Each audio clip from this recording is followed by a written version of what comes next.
While you were asleep, we've been staying on top of all of the latest developments in the fight against the coronavirus. And new this morning, the Department of Defense says it will no longer report the number of cases at military bases. Now, the Pentagon says this change is out of concern for security.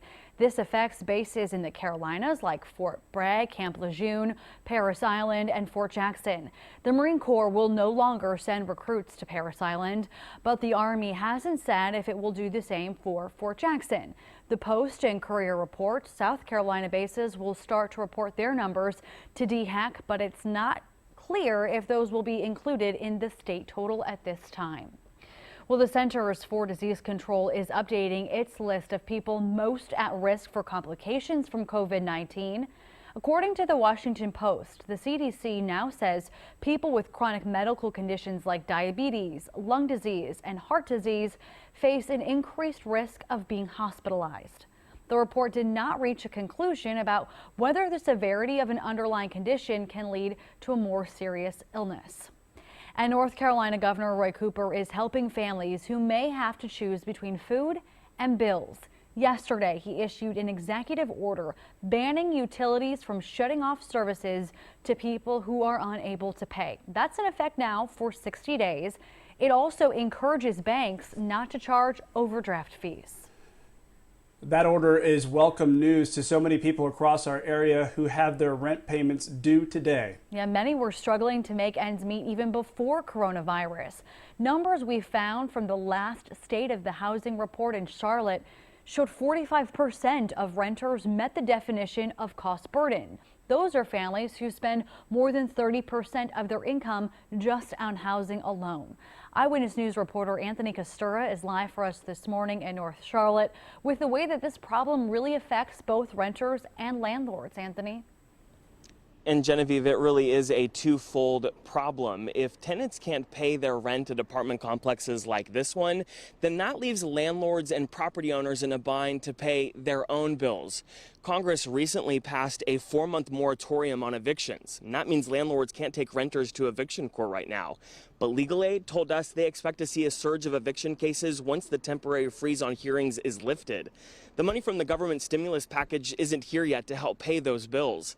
And all this is happening while some landlords are actually increasing rent. Willie Kennedy just got that notice from his apartment complex. Fortunately, he still has a job, but one property manager told us he will continue to collect rent and charge fees when the money is late. But I'm just trying to say, in a crisis situation, shouldn't they waive rent or not void that out until at least we can get back to normal? The average landlord can't afford to go a month without getting paid, just as much as the tenant is in a difficult bind at the moment. So it's difficult for all parties at the moment.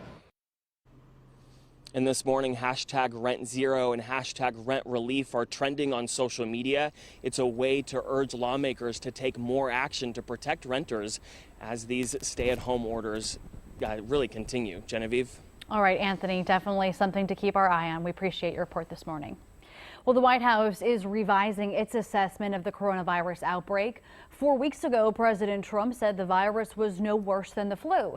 But now he's changing his stance. With the number of deaths on the rise, the president says that the coming weeks will be a crucial test. This is going to be a rough 2-week period. As a nation, we face a difficult few weeks as we approach that really important day when we're going to see things get better all of a sudden. And it's going to be like a burst of light.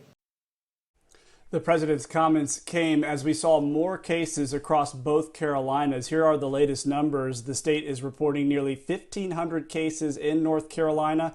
Mecklenburg County is reporting 418 cases. That is slightly different than the state's number of 420, and that's because some patients from neighboring counties were tested here and they are included in our number.